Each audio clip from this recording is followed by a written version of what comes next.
lamang ay bigla ang pinagkaguluhan ng mga co-host ng EAT ang aktres at host na si Pauline Luna nang bigla na lamang itong mag-collapse matapos ang noon time show nila sa TV5.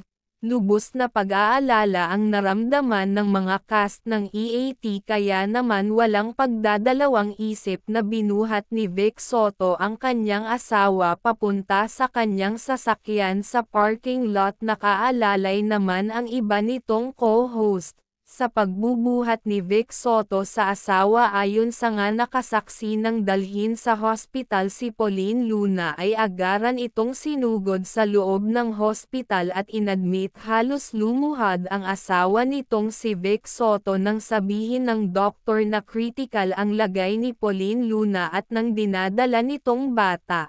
Sa ngayon ay wala pang update kung ano na ang kalagayan ng aktres. Sana ay maging maayos ang kalagayan nito at ng kanilang magiging anak.